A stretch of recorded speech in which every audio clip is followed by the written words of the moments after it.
kyakkyawan nan mai kyan halin nan shi sa shi Abdullahi dan Fodiyo mun tuna ko a cikin masalihul insan mun tuna karatun yace idan za ka yi aure ka aure me ma'abuciya addini da hali ai kyakkyawan hali shine magana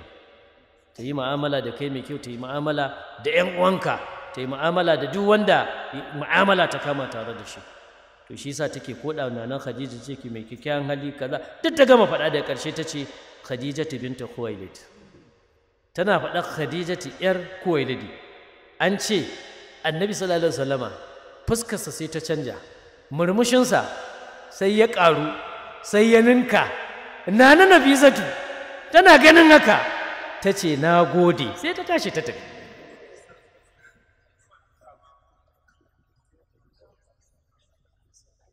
wandalaqat Nafisatu Nafisatu maza ta tashi ta tafi fa dakhalat ala Khadijata ta shiga gurin nana Khadija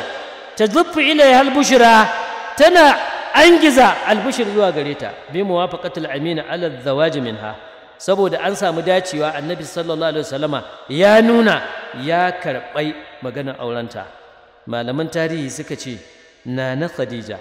da nana Nafisa ta je ta gaya mata ce manzon Allah ya nuna min Annabi Muhammadu lokacin ba aiko shi ba Muhammadu kai tsaye suke cewa ya nuna min ya yarda da aurenki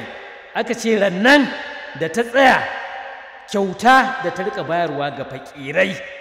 sai da kusan duk fakiran eriyar suka samu irin kyautarta ba don komai ba don godiya ta nemi Allah godiya wa qamat fi huburin tuwazzi'ul adaya ala al-fuqara shukran lillahi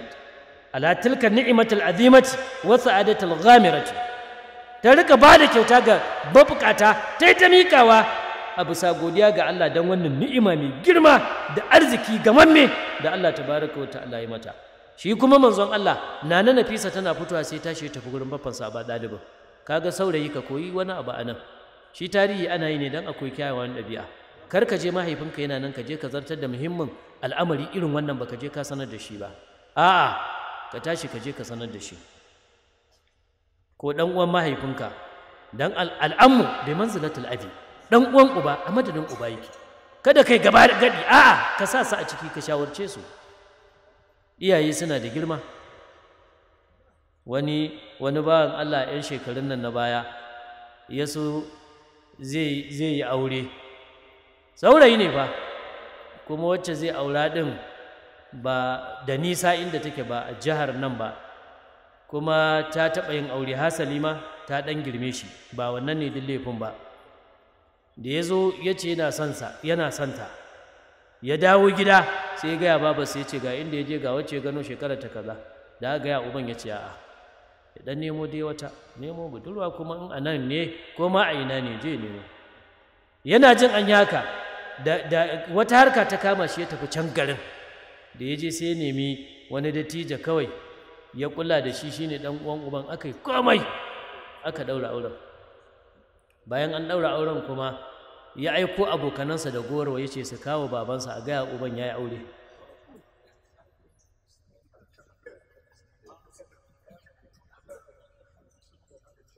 to ka san me ya faru wacce ya yi wannan abin a kanta daga ƙarshe sai da ta kai shi kurkuku ai iyaye ka a ƙetare su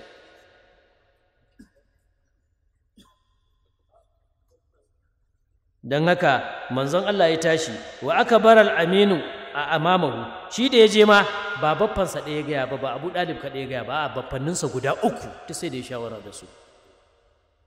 wa aka bar al'aminu annabi amintacce ya je ba da labari ga amamahu baffanninsa Abu Ɗalibin wa Hamzata wal Abbas ya je ba a ba ɗalibin labari ya ba sayyidi Hamza ya ba sayyidi Abbas bi ragabati fi zawaji cikin kwaɗayinsa yana son zai aure min sayyidati Khadijata binta Khuwailid zai aure na Khadija ai Khuwailid wada laba minhum kuma ya nema ga baffannin nasa ki dabata halahu su je su nemo masa aurenta fa wafaqa amamahu masrurina bi ikhtiyari bin akhihim waɗannan bayan Allah su uku sai suka yi farin ciki saboda zaben da ɗan uwansa ya na matar da zai aura da ya zo ya faɗa da yake Allah ya kulla al'amarin li yaqdi Allahu amran kana mafa'ula su tunanin wai ta taba yin aure ko kawai na ce ana na Khadija suke yake so suka ce ta dace ai ta dace gidan girma sai gidan girma ta dace shikenan suka shirya suka ce zuwa zami za a je a ba ɗalibin murna farin ciki su sai dai Hamza lokacin ba kafin zuwan musulunci ne amma murna da farin ciki nan take ma aka ce aka fara shawarwari ce to sai mu shirya sadaki mai nauyi na Khadija ce shi yasa zaka ji zamu zo a gaba zaka ji budurwar raƙumi guda 20 shine sadakin annabi na auren na Khadija ka san ko a yanzu aka yi wannan sadakin ai ya ka gani to ballantana ba a kaurin abin da za a bayar ba a albarkan mai albarkan ne kai wani aure ne kai wannan albarka to can kuma nana Khadija ta je ta gaya wa danginta ta ce to ga abin fa da ya faru ni na nemi zan auri Muhammadu dan Abdullahi kuma ya yarda da suka bincika suka ji da gaske ne sai suka ce a tabo ba zai yi ba ga manyan maka masu kuɗi masu mukami sun neme ki sai talaka wanda yake kiwon dabbobi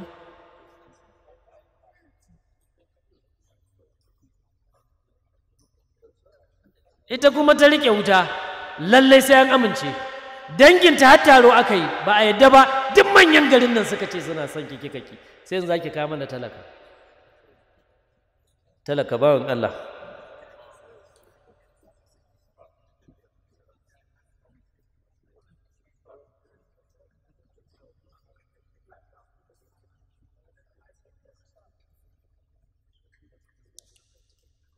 ba su san kuma Allah tabaraka wa ta'ala shine mai wadatawa ba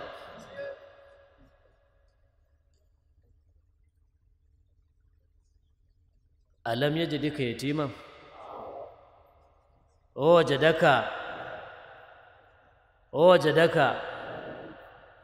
Allahu akbar wajadaka ailan fa agal menene ail mara abin hannu Allah ya ce ai ya same ka ya ma'aikin Allah a'ilan fa agana kai da dan wadata kyauta aljanna kai akwai wadata da ta kai ai kyauta aljanna ka kira Abubakar ka ce ka bashi aljanna ka kira Umar ka bashi aljanna ka kira Usman ka bashi aljanna ka kira Ali sallallahu alaihi wa alihi wa sallam kai a ga annabi ma arziki ai kudi wannan babu ba shine arzikin ba kaji sallallahu alaihi wa alihi wa sallam annabi kenan shine kowa bi wanda bai bi shi ba kuma sai jahannama ai suka rike wuta ba mu yadda ba suka rika kokarin aibanta manzon Allah suna me kiyon dabbobin kiyon dabbobi ba sana'a bane ai yau a ce mutum barawo ne shine muni ko a ce dan timasanci dan maula ko ba haka ba amma a ce kayi kiwon dabbobi abin alfahari ne sana'a kai gumin ka kace ɗaukaka ne ba karya ba ne ba da ta ga abin ya ci tura sai ta yi musu barazana ta ce to zan tafi ɗa'ifa akwai ɓurɓushin danginmu a can zan je in nemi su ɗaura mana aure da shi to su kuma lokacin shugabannin maka da shugabannin ɗa'ifa akwai dafi akwai gaba tsakaninsu tunda lokacin ɗa'ifa ga ta ga maka amma kuma ba ƙarƙashin mulkin maka take ba tana ƙarƙashin rumawa wannan sai sa akwai dafi tsakanin shugabannin maka gwamnatin maka da ta ɗa'ifa to da ta ce za ta kai can sai suka canza shawara suka ce to za ta kunyata mu saboda haka mu yi haƙuri mu ɗaura mata shi ita ta ga dama shi kenan aje Allah sarki ka san ko yanzu akan yi irin wannan ko a gaban Allah mutumin kirki ya je neman wata ya amma gidan idan suka gaba shi da komai sai ma hanya inda yana da sana'a ba shi kenan sai ku bashi amma yanzu duk kirkin ka in baka da silalla ko ba haka ba shi ku inda kirki da sana'a kuma sana'ar har ta kai ka iya rike kanka to an baka mace zaka yi rige ta ai abincin mutum da yana isan mutum biyu abincin mutum biyu yana isan mutum uku hadisi ya tabbata mana da wannan saboda haka in har kana da sana'a shi abin da ba a so ba a yadda ba baka da sana'a ka rangama aure kai